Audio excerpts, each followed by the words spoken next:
Yes, it's almost like a unitary. Morning. Morning. And this morning, we're happy to have a special speaker again. I wonder how many corners a triangle has. Our teacher this morning has been in every possible corner and then in between the corners of the triangle. And she has literally worked there. Who are inspired by what she shares with us today, you can follow in her footsteps and glean at some of the farms near and far in the triangle. Sally Smith grew up on a working farm in Chapel Hill, where her family of origin was essentially self-sufficient in supplying their own food. My own experience was like that in Iowa. Eventually, she earned her MD from UNC Chapel Hill, and for 17 years served on the faculty of Duke Medical School. 4 years ago, she retired from her medical career and began volunteering with the Society for St. Andrew, that's featured today. Shortly thereafter, she applied for and was selected to be the Gleaning coordinator for the Triangle branch of Society of St. Andrew. Without further ado, Sally Smith. Good morning. Good morning. Good morning. Good morning. Very good. Very good. Thank you for having me. I'm happy to be here and to share this with you guys. Thank you for my introduction.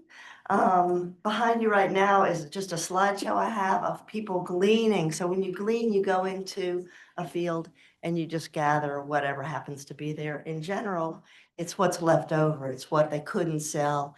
Food that's the wrong shape, food that's the wrong color, that sort of thing. So anyway, I'm going to take this down now and turn on my presentation. Guys, just a little bit of what we do at the Society of St. Andrew.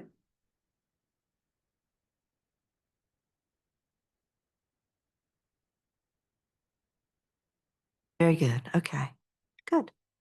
Oops. Here we go. Oh, you can see the side too. How about that? Anyway. That's the third one. I don't know if you can take the side off. If you can, do it, because otherwise.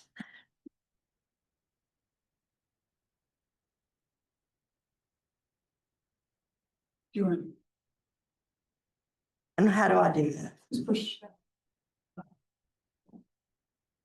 right, good. Okay, so like David said, my name is Sally Smith, and I work for the Society of St. Andrew. This is my the end of my fourth year of doing this. I've got, I hope a lot of years left. We'll sort of see.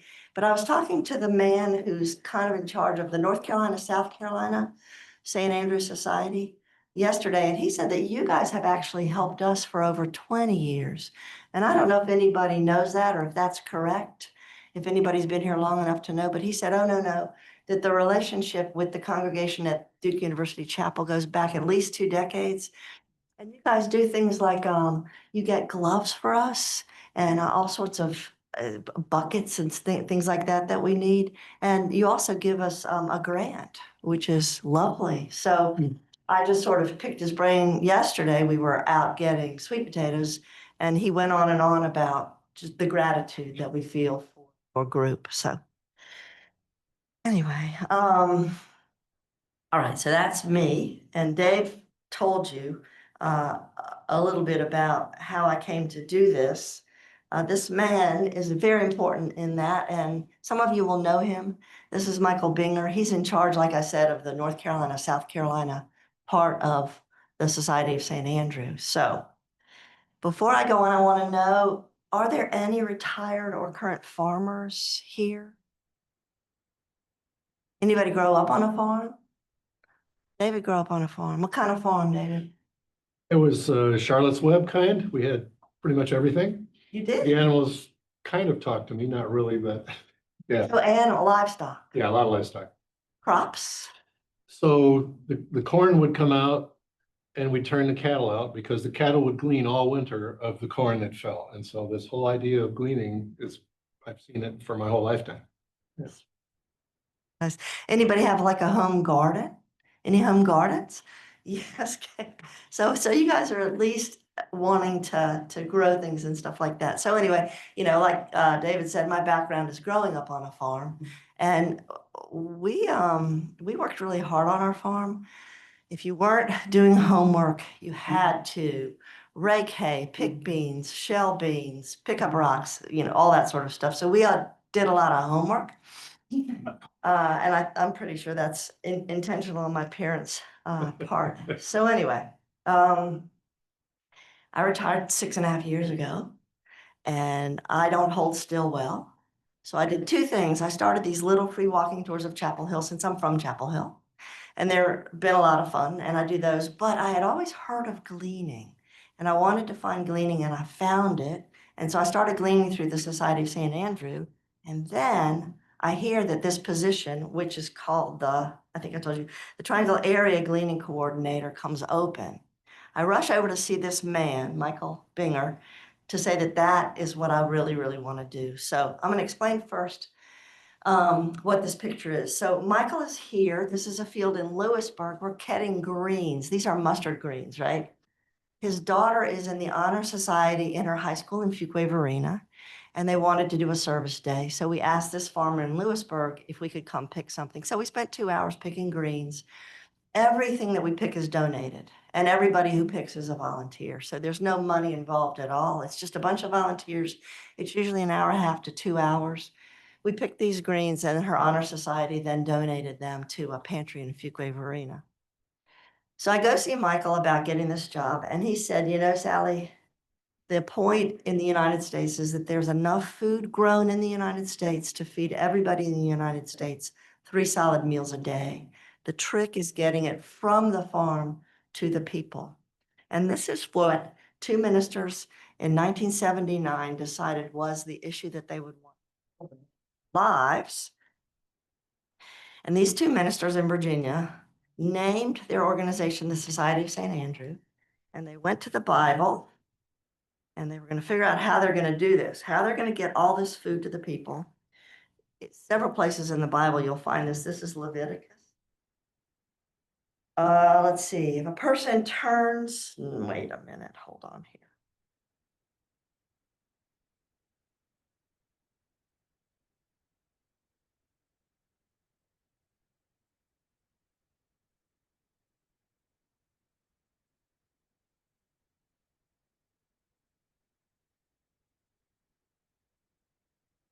Sorry. When you reap the harvest of your land, you shall not reap your field to its very border, neither shall you gather the gleanings after your harvest. And you shall not strip your vineyards bare, neither shall you gather the fallen grapes of your vineyard. You shall leave them for the poor and for the sojourner. So that's where they're coming from. And they decide that if we'll go glean all these fields, we'll be able to feed people 3 meals a day. Been going on for 46 years.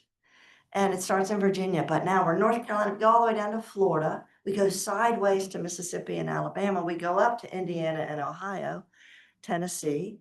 And then Delmarva is Delaware plus the eastern shore of Maryland and the eastern shore of Virginia. So that area too, that's our newest area. The goal, of course, is to fill up the whole United States with this gleaning. Anyway, so far, this is just the first half of 2025. 8 million pounds of food, 32 million servings of fresh fruits and vegetables. I don't think 8 million means much to people, so I decided to try to figure out a way to think how much 8 million was. And to me, I thought about either F-150 trucks or VW Beetles, and 8 million pounds is 5,126 VW Beetles. It's just a whole heck of a lot, right? And it's a whole heck of a lot of servings. Overall, there are over 4,000 volunteers, but I have in my database, I have 1,831 volunteers. Why do I have 1,800? Because I have 10 cows. When I put up a glean, I'll say Norlina, and I'll tell them the crop and I'll tell them the time. And the people who live down in Sanford, they're not going to drive to Norlina. So I have this huge database of volunteers. And we've done, this is overall 1,700 events. But so far this year, we've done 72 events. And I have 17 farmers that I work with who call me to please come glean.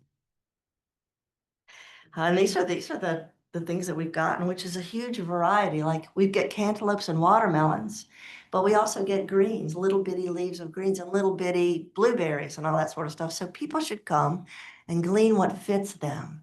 So if you're really good at not bending over, then muscadine grapes and blueberries are perfect for you. If your back can do it, there's a lot of stuff that you lean over for. But if you really need to stay tall, corn also works. Just glean some corn. So anyway, lots and lots of stuff. And there are 5 ways that we go about trying to rescue food and make people aware of the food insufficiencies that are around us. And I want to go from the bottom. I want to start with the Harvest of Hope. This is a newer program. This is really cool. I'm not in charge of this. This is Methodist based, but I think it's also just anybody. 6 times this year, 20 to 40 people went to a camp and they spend 4 days and 3 nights. It's mostly youth. It's a youth camp. And they learn all about food insecurity. They go gleaning. They then deliver the food to the kitchens and the places where the food's going to be given out. Then they cook it. Then they serve it. There's also prayer involved and some fun activities and stuff like that. So we run Harvest of Hope. We ran 6 this summer. We ran 5 last summer. But those are available for your churches and your youth groups if you want one. I've got all the information up here. You just call the woman in charge. Her name is Tresca, and you can create your own Harvest of Hope, or she can plug you into one where there's a camp where the kids can stay, and you can already do it. Number 4, seed programs. We actually get boxes full of seeds, and we bag them up, and people can have free seeds. So if anybody wants free vegetable seeds, we usually have about 15 different kind of seeds. All you got to do is ask, right? All right. Large loads is how most of the food happens. Because here's a large load. So this is a huge plastic bag filled with about 4,000 pounds of potatoes. So big grocery stores, I didn't know this, right? Big grocery stores have to have places where they put large quantities of food while they're distributing them and until they need them. So this is what they do with their red potatoes. There will be big warehouses and these will be there so that when the grocery stores need a new, like the red potatoes, well, there they are. Turns out that if you don't need enough red potatoes, then they're available and we get them and they're called large loads. They usually weigh, like I said, 4,000 pounds and we'll get between 10 and 18 of those. We put them on a church parking lot and then we'll have 40 or 50 volunteers come in the morning. And this is what you do. There's me. See these bags? You take the potatoes, you put them in those bags, and we do that for 2 or 3 hours, and then people start coming in their cars, and you just hand bags of potatoes into them. Those are called large loads because they're so big. That's the main way that we distribute food. All right. So after that, we have my 2 things. So I do farm pickups and I do gleaning networks. So I have done 45 farm pickups so far this year. This is my 3 farms that don't want people on the farm gleaning. They really don't want you in their beans and they really don't want you in their corn, but they will have extra produce and they call me and I go and I get it. And then I've got a bunch of different places that I go to deliver food. And it's interesting because it's according to the day. There's a church in Durham, the United Church of Christ, and their giveaway day is Saturday. So if somebody calls me Friday, I take it to them. But like Iglesia Emmanuel, a lot of people work there. They want you to come and donate food Monday, Tuesday, Wednesday. So you just sort of have to coordinate when you do stuff. So that's the farm pickups. Now let's talk about the gleaning networks. Like I said, I've got 10. North Carolina has 100 counties, right? I have 10. I go up to Virginia. I go out to Greensboro. I go to Wake County is my furthest east, and I go down to Fayetteville. So my counties are all in there. And it's a network. So there's 10 of us in North Carolina. We each have 10 counties. And I want to show you what this looks like. So this nice lady is out in a field of kale, and she's picking kale. She turns out to be a home visitor nurse, a nurse who visits patients at home. So she comes and she'll pick in the morning, and then she does her usual medical rounds, and she leaves the food for the patients that she sees that day. There's about 12 or 15 of these picture slides for you guys to see. This is this amazing 9 acres of blueberries in Dunn, North Carolina. We love it when the kids come out. I have lots of homeschool groups because they're not time constrained, so they can come with me. This is a mom who's homeschooling her 2 little guys. And we love it when the kids come and pick, and then this is what happens. So they fill up these boxes with berries, right? And they're so excited. And then this is that particular glean at the end of it. So this is what we got, several 100 pounds of blueberries, all in these boxes. And then I have some people who just want to pick and they go home. And I have a bunch of people who want to actually then take their food and donate it to whatever community that they work with. So that was a big blueberry glean down in Dunn. This gentleman, these are tomatoes. We picked these up in Hurdle Mills. And now he's just going to take a small amount to his little community that he lives in. Collards. These are little bitty collards. Usually collards are bigger than that. This is a little bitty collards up in Mebane, North Carolina. And they were picking them, but what we did with them is we put them on these trucks. So this is my truck. You put them on the truck. I put this big net over the truck and I, batten them down. And then we take them to various places. And one of the reasons I pulled this slide is because these 2 people work for Food Lion. So one of the nice things that happens here is that Food Lion has a service day 2 or 3 times a year. They call us and they say, we want to go pick something. Do you have a field? I call my farmers. I say, have you got anything you can do? So just like the Honor Society from Michael Binger's daughter, I just call and I say, if you want to do a service day, let's see if we can find you one. So those are 2 Food Lion workers. They come out with about 15 or 20 of them and they work. This lady's amazing. Her car is also amazing. She fills it to the gills every single time. This was a corn glean. She works for American Airlines. And she not only takes food to the Durham Rescue Mission for men and for women, there's a pantry at American Airlines. There's a food pantry at Duke for the students at Duke. There's a food pantry. There are food pantries everywhere. It turns out there's a lot of people who just don't have quite enough food. So that's one of her missions. This was an apple glean, lots of fun. We had great fun getting those apples. This is a group that I have that came to get cabbages, and this gentleman always fills his truck all the way up, but he couldn't remember the number, and we do actually need the number because the farmers get a tax credit on of pounds they donate. Man, this is 300 cabbages, right? So he just clicks it every time he puts cabbages in. And then I'll weigh like 20 of them and I'll come up with an average and then I just multiply it to get the weight. Our farmers don't go wanting completely because they do get a federal tax credit. North Carolina, we had a tax credit for them until 2013 and then we did away with it. So they donate, but they don't get reimbursed. This is fun. David, you might be the only one who would know about this. Okay, so these are regular cabbages that you harvest in the fall. And then each place where you cut a cabbage off, there's 4 little buds. Those buds will grow and go back in the spring and they're called grow backs. They grow these little bitty cabbages. So you can see in the box with the guy. So they're like a tennis ball sized cabbages and you can just re-glean them and they're just cabbages too. So there's one of my groups doing that. This woman, do you know the Food Fairy? Has anybody ever met the Food Fairy? Durham and Raleigh and Chapel Hill. She does a lot of cooking in your home, especially for people who have diabetes and problems with what they eat. So she comes out, she gleans, and she has a mobile food soup truck. So she gleaned these green beans and she's going to make soup out of them and take them. She takes it around to neighborhoods and gives soup away. Love this little boy, right? This little kid. This was Martin Luther King 2 years ago. It was freezing cold, but he's got this turnip. And one of the things that we do, and the reason I put this slide up is because I let the kids take something home. Everything we do is supposed to be given to shelters. But if he finds this turnip and he can take it home, I just think that's great. So anyway, all right, so that's that. Squash. What's important about this is this gentleman is one of your Duke Divinity students. All right, so we have Duke Divinity interns. We get 2 in the summer and we get 1 each semester. So this gentleman is a 3rd-year Divinity student and all summer. So we wrapped him into what we do. Blue, this is Concord Grape up in Zebulon, which is really fun. And now I wanted to introduce you to some of my farmers.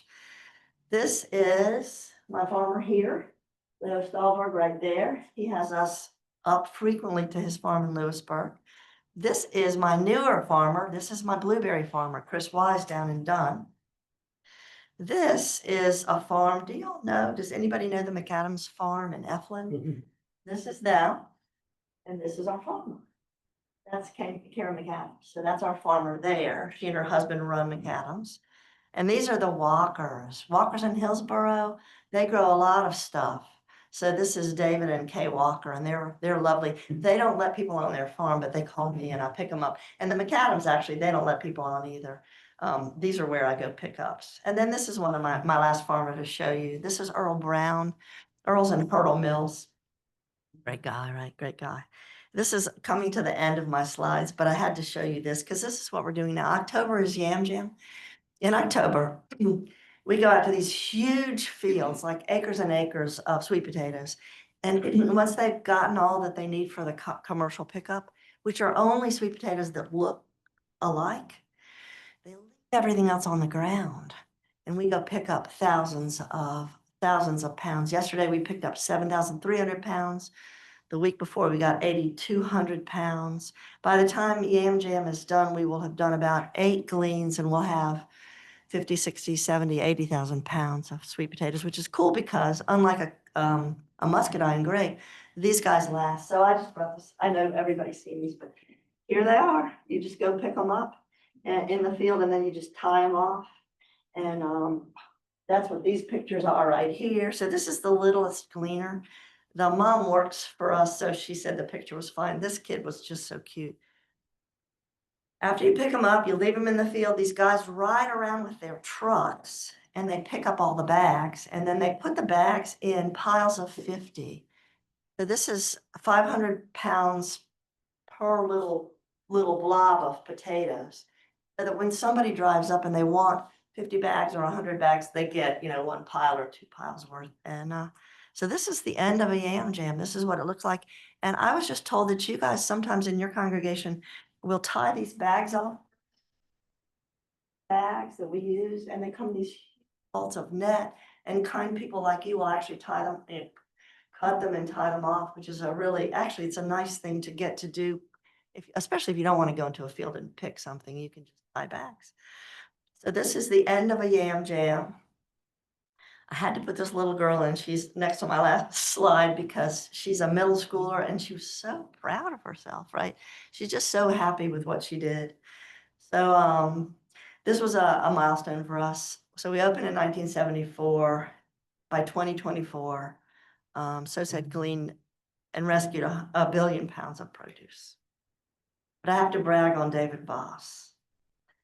Last Wednesday from 2 to 4, we went out to One Soil Farm in Cedar Grove, North Carolina, and with David's help, we got 63 pounds of eggplant, 97 pounds of green beans, and 6 pounds of radishes. So we got 167 pounds of food, and I took it to the IFC because that's one of my many places to take it. This happened last week. What Michael Binger, my boss, said is when you go gleaning, it's people at their best. And Dave, we just had a ball, right? We were just sitting there. There's all these people, and everybody sat down because we all have backs, right? We just sat down and picked beans. And I just wanted to say thank you for anything you do for us. Gloves, grants, come and glean, tie bags, anything. Thank you for your time. And thank you for letting me come and talk to you today. I think, there's Kate. I think I can do this, Kate. I'm leave the meeting, Kate, right? I leave the meeting. Okay, but, actually, I wasn't supposed, because I was supposed to put the. Oh, you're back there? If you want to put it back up. Oh, I only took a half an hour. Oh, I didn't take enough time. Anyway, so what I put up here, if anybody needs any sort of resources, Harvest of Hope, anything that they want to see about coming and gleaning, I've got literature for you. And what questions have you guys got? If government's cutting subsidies for, a lot of folks, what is the name of the program that allows subsidies for our farmers to get a tax break for the name for? Yeah, you mean, well, in North Carolina, we don't have one. Unfortunately, in North Carolina, we don't have one anymore. It was called the North Carolina Gleaning Tax Credit. Okay, thank you. And what it was, this is actually research done at Duke. This is all about research that was done at Duke, and it's so it's a gleaning tax credit. They would get 15% of the crop market price to take off of their tax returns. What's interesting to me is that in 2013, North Carolina gave up on it. We stopped doing it. Who still does it? Arizona. In Arizona, they get 100% of the crop wholesale price or the most recent sale price on the food that they donate. California does it 15%. Colorado does 25% of the crop wholesale market price. Iowa, Maryland, Missouri, New York, Oregon, Pennsylvania, Virginia, and West Virginia. The only one on this list that doesn't have it anymore is North Carolina. So anyway, yeah. To add to that a little bit, I think for the federal tax, it would just be a donation in kind category, but it again would only benefit someone who itemizes. I do think farmers are likely to be itemizers because they have all kinds of business expenses. So from that point of view, but it would be the donation in kind category for the federal tax. My question is for Dave. When is the congregation's next mission gleaning? Yes, I did want to come back up and tie this in. Sally already mentioned that I did a bean glean. I just tell you what happened then. After I sat down and got the bucket full of beans, Sally did not give a second glance when I said, I'm taking this bucket because I had in mind to donate those to our grant partner, Families Moving Forward, who I usually bring my gleanings to. Well, this time happened to talk to the head of Families Moving Forward, and he said, I don't think they want to cook those. I said, okay, fine. So I got myself right over to Durham Rescue Mission, and they were very happy to receive the biggest amount. And then the 3-pound batch I brought yesterday to the annual vigil of the Religious Coalition for Nonviolent Durham, which is again one of our grant partners. They were commemorating, I'm not sure what the right word was, mourning the passing of 40 people who were murdered of our neighbors in Durham in the year 2024. And of course, the grieving families were there and a lot of supporters. It was a beautiful service. I wish you all could have been there. You would not leave without being moved. But at any rate, just as a little consolation prize as people left, I had about half a dozen bags of green beans there for them to grab, and they were taken. So that's what happens. I plan to go next week, Saturday, to the Yam Jam, and you know where I am. I'm in the directory, so if any of you are interested, let's carpool. Let's go over and do that. Probably in the Dunn area, or anyway, about a mile. I'm an hour away from Duke, somewhere within roughly an hour travel, and some sweet potatoes.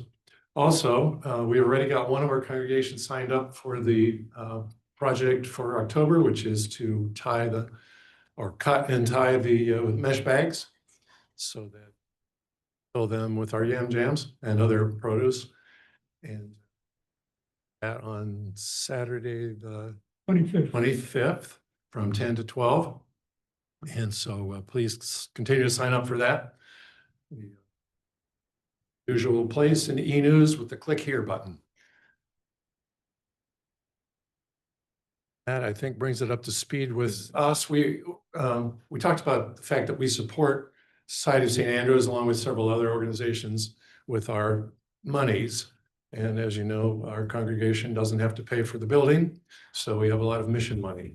And so this is one of them. We will be process those grant applications in the month of May next year, April next year, most likely. And Dave, also, both today and next Sunday, there are back pew collections for the Society of St. Anne. Right, the back pew collections this month are for gloves and buckets you can use for various gleanings. cloth gloves are useful for some people. I usually use my bare hands, but if you could donate those, bring them to the back pew the next 2 Sundays. Thank you. Next week, Before you go there, all right, even though he had to leave, back to the first question. Somewhat relevant, I think, the program that was designed for getting fresh food from local farms to schools was a federal program. I don't know the exact title of that, but that was something that got continued several months ago to the great chagrin of many people. So that was benefiting a lot of schools in North Carolina as well as elsewhere. I'm pretty sure that that ran to health regulations. It's our children after all, so we must be very careful. And I'm guessing that the schools would not be able to accept donations straight from farm through voluntary harvest and directly to the schools. I wish it were different, but I'm quite sure that that would be an issue and the reason. What do you think about that? So, well, there's one thing I wanted to say about it, which is kind of interesting, is 3 of the farmers that I showed actually put crops in. They bought seeds, they put crops in, grow for SNAP, for the kids' lunches, right? Then the government didn't buy them this year. So 3 of those farmers, a percentage, for one, it was like 10% of what he grows, but one, it was 25% of what he grows. He very carefully did what he does every year. He put the seeds in the ground, he grew the crops, and then there was no funding to actually get the food for kids, for the school lunches. It's really, they were very disheartened, right? I mean, that's. Other question. Another reason to vote carefully. Yes. Another question, a near future challenge for the society as we try to move toward ideally a plastic-free world, or certainly a world with reduced plastic consumption. Imagine what works as well as these ubiquitous mesh bags for potato storage, so that Peter, and rather than one of the last consumers of petrochemicals. Yeah, I don't know if you noticed in the slides, but I use cardboard boxes. So a lot of people will use plastic, but one of the things I do, and I go mostly to Aldi and Trader Joe's, and I get their used boxes, and they have to be clean. They absolutely have to be clean. But I use them as a way to not only gather in the field, but to deliver so that they are compostable. It's a little bit tricky. There's a lot of, one of the trainings that we have to do is we have to do farm safety training through NC State. And they're really very picky about what you're allowed to put the produce in and where you're allowed to take it. And this goes into the school system too. But yeah, I like that at least it's a cardboard box and not for everything we do except, everything I do except the potatoes. It's compostable on purpose. Other questions? Otherwise, we'll close out today. I want to make sure that we back next week. Added a minute ago. Next week, please join us to hear the Reverend Dr. Brent McKinley Pardue. He's going to talk about embodiment, identity, and the sacred body in theology. And to prepare for that, you could look at John 1, verse 14, the word made in flesh, and that's what he will be speaking. Thank you. Thank you, David. Thank you, guys. Thank you. Right.